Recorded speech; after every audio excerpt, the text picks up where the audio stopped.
If you owe somebody in prison, make sure you pay them back. Because the alternative is you might end up having to pay with your ass. Oh, Let's shit. get to the story Go time. again. Oh, shit. Here we go again.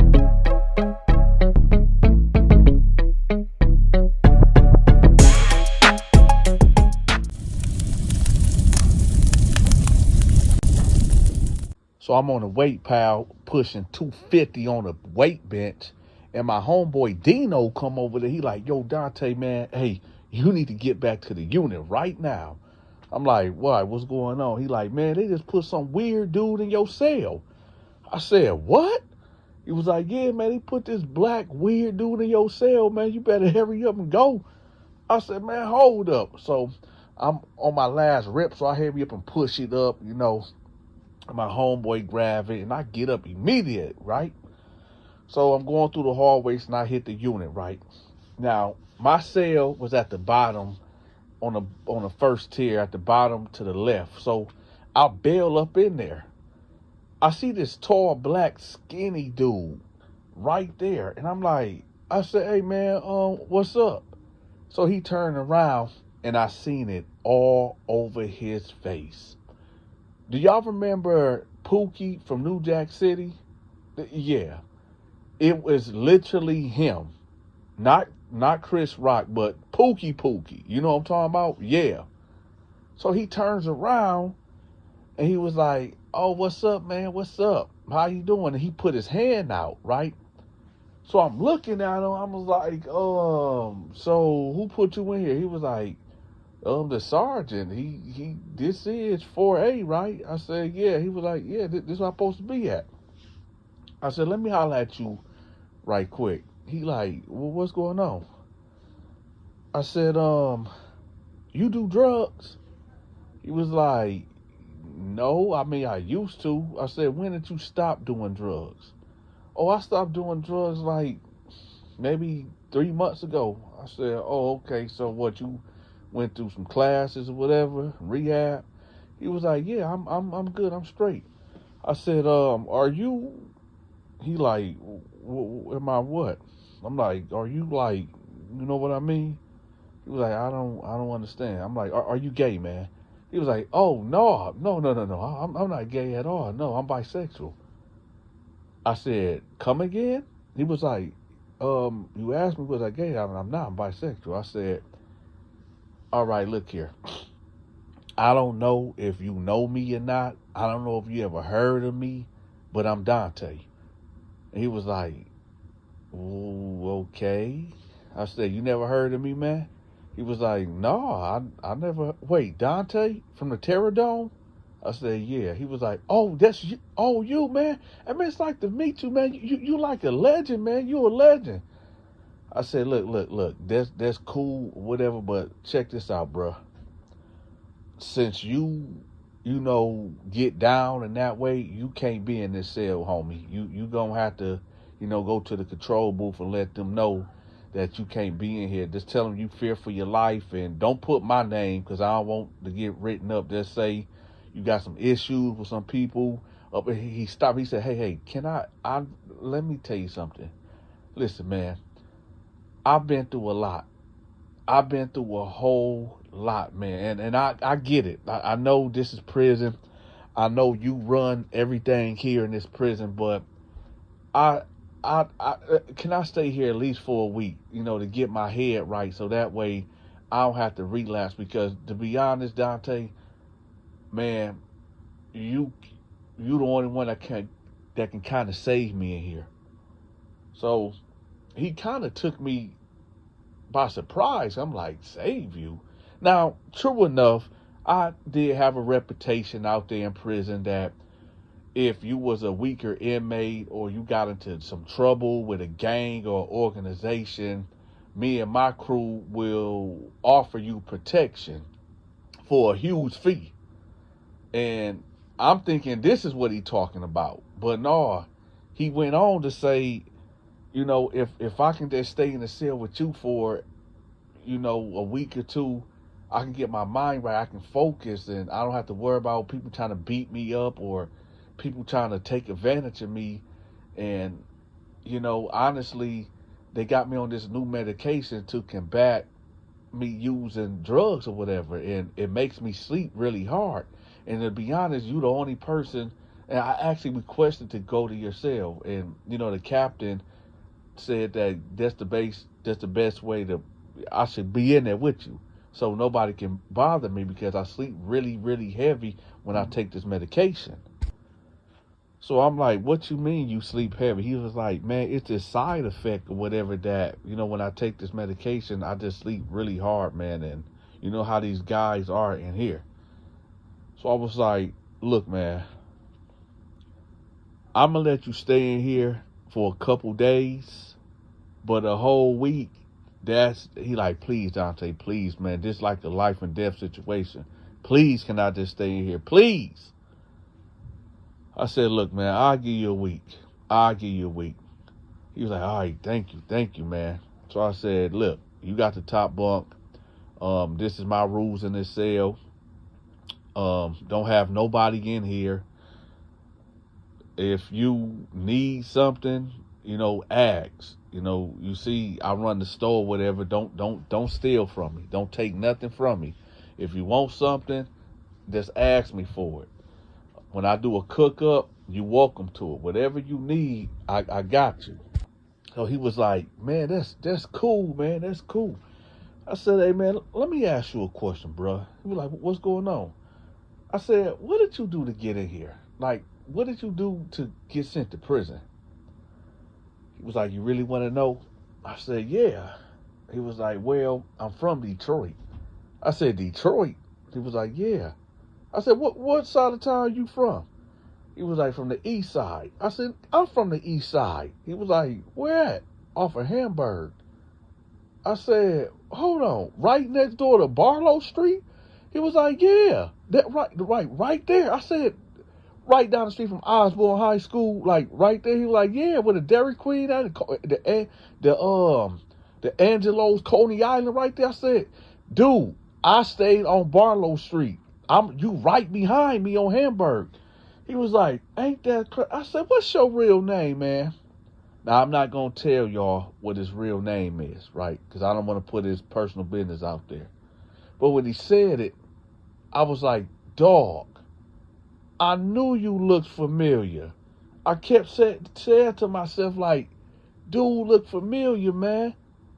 I said, dude, we grew up together somewhat back in elementary. You remember you went to Pulaski Elementary up the street way on the other side of Hamburg? He was like, don't you got an uncle named Daryl? I said, yeah. He said, oh, Dante, you got a sister named Tiffany? I said, yeah. I said, dog. I said, look. So he like, man. Now at this time, y'all, he got to tearing up. He like, we used to play football and stuff together. You remember that? I said, yeah, man. He was like, where did y'all move to, man? Where did y'all move to? Because when y'all left, I didn't have no more friends, man, for a long time. I said, man, we moved to Atlanta, and then we moved to Flint. But, man, what happened to you, though, bro? He was like, man, long story short, so my uncle ended up moving in with us. And, my mama was an alcoholic, and he just was beating us. He would beat us, just beat us. And, my mama didn't really care at all. And, I was just escaping by running away and, drinking. So one day, my mama ended up, I came to my mama and I told her, like, hey, so-and-so keep on, beating us and, can you do something about it? And she threw me out the house. Like, just straight threw me out the house and told me never to come back. So, me being 11 years old, I'm out here, I'm hungry, I don't got no clothes, I'm just walking around, and this white guy pull up on me and say, do I need a ride or anything? And, it was cold outside, so I got in the car with him, and he asked me what I was doing out here, and I told him my mom threw me out, so he took me to Burger King, and he got me something to eat. Then he asked me, did I want some money? And I said, yeah. Then, well, I'm just going to tell you, that was my first time prostituting, and I just been a prostitute. I said, oh. I said, is that why you? He was like, yeah, that's how I became bisexual, because, at that young age, I didn't, and I mean, I knew what sex was, but at the same time, so yeah, I just been on the streets and making money, with men and women. And then I started doing drugs, and well, that's how I got here.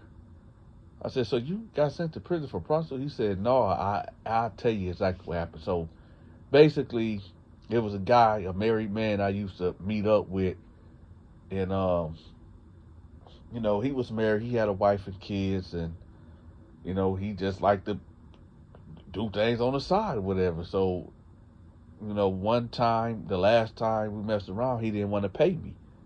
So I told him, like, and he usually pay me $250. He only had $50, and he was stalling me out. And then one day, I just kept pressing him and telling him, like, yo, I need my money or whatever. And he was like, come get it in blood. So when he told me that, I'm like, are you for real? Like, dude, you got a wife and kids. Like, you telling me to come get in the blood? Okay. So, he said he went over there to the house, knocked on the door. The wife answered the door while he was sitting in the living room, and he was like, hey, I've been messing with your husband.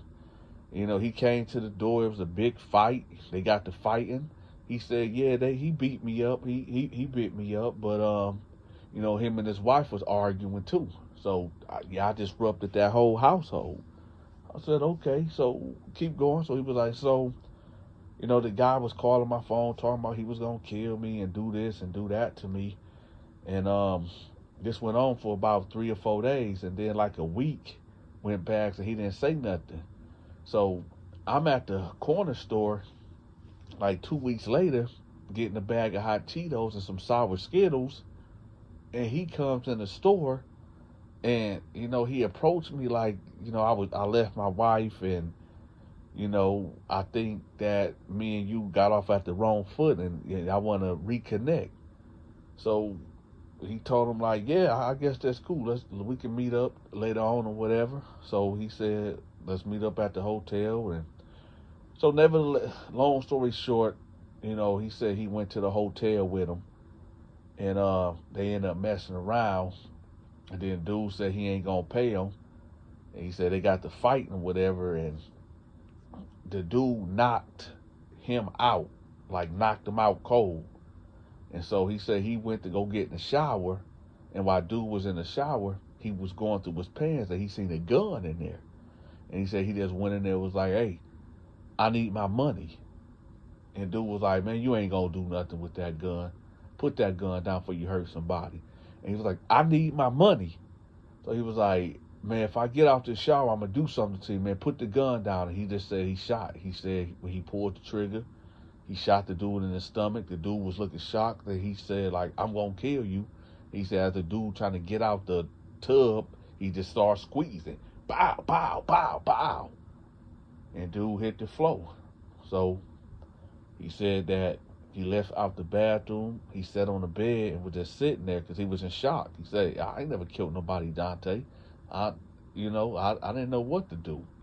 So I just sat on the bed, and, I guess people from the hotel heard the gunshots. They called Detroit police. And, the police came in there. They seen me. They told me drop the gun, and I just put the gun down on the bed, and, they arrested me and took me on to the county. And, they gave me 40 years. So I'm here now. I said, oh, okay. I said, well, that's crazy, but yeah, man, you got a week. You got a week to be in here, and like I said, don't have nobody up in here. If I'm doing a cook up, you is welcome to it. Don't be in here doing no fruity stuff. You know what I'm talking about? When you in the cell, you a man. Don't have nobody in this cell. If you bring anybody in this cell, I'ma kill you. And he was like, are you for for real? I said, yeah, I'm going to kill you. Don't have nobody in my cell. It was like, oh, okay, yeah, I respect that. I won't. I said, yeah, all right, man, I'm gone. So I leave out the cell, and my homeboy Al rolled up. He was like, hey, who was Buddy in your cell?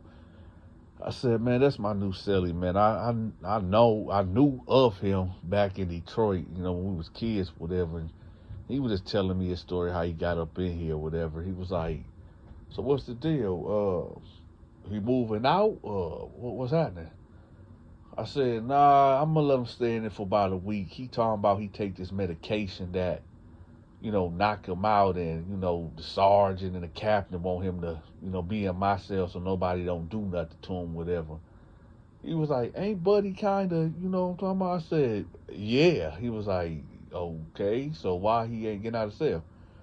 I said, Al, I don't know, man. I ain't really got time to talk about it. Al was like, man, all right, D, all right. So I left out, right, and I go back to the day room. I go back to the yard to finish my workout. So I'll go hit the weight pile, right? I'm not out there but maybe 15 minutes, and the alarm started blaring. Right? So when they do that, wherever you at, you got to get on the ground immediately. If you don't get on the ground and they give you that third warning, you will get shot. You better hope it's a beanbag, or it might be a 22, right?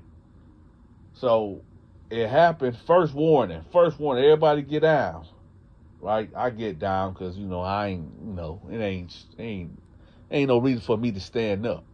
So I get down, my homies get down, everybody getting down. I'm like, what's the heck going on? Right, so this go on for about 5 minutes and the alarm's cut off. So we trying to figure out, like, man, what happened? So we all go back in, right? And it was like, man, that gay dude got stabbed up. It don't dawn on me that they talking about my cellie, right? My new cellie, whatever. So I'm getting through, and I'm like, I see him on the stretcher, right? And his eyes rolled back to the back of him and said, I knew he was gone. I knew his soul left. I done seen that look too many times in my life where somebody's eyes just glazed over, and that's it, man. Hopefully he accepted Jesus, Yeshua, as his Lord and Savior, because it was over for him. So I'm like, damn, that was my cellie or whatever. So I'm asking cats like, yo, what happened? So apparently when I left out the cell, right, there was 2 Crips that knew him from another prison. And he owed them drugs. He owed their gang from the other prison. Now, all the Crips doesn't stick together. There's different sets. There's different groups. You probably have 5 different Crip sets in one prison, and all of them is doing their own thing. You know what I'm talking about? So I guess he owed some Crip set in another prison some money, and they put the word out, and they found out that he was here at this prison, and they ran up on him, and they aired him out, right? I guess he was going to the law library for whatever reason. They got him in the corner, and they did him dirty. They did him greasy. So now I'm in my cell, and I'm just going through his stuff, y'all. So I'm reading his letters. Yeah, Donta was nosy. What he gonna do with them? He ain't, you know what I'm talking about? What he gonna do with the pictures and the letters and stuff? So I'm reading his letters or whatever, and here's the crazy thing, y'all. This dude had a picture of me, my sister, him, and this white kid in our neighborhood, right? And we was all on a jungle gym. And it was a picture of us young, like ages 5, 6 years old. And I'm just staring at the picture, and I'm like, damn. Mm.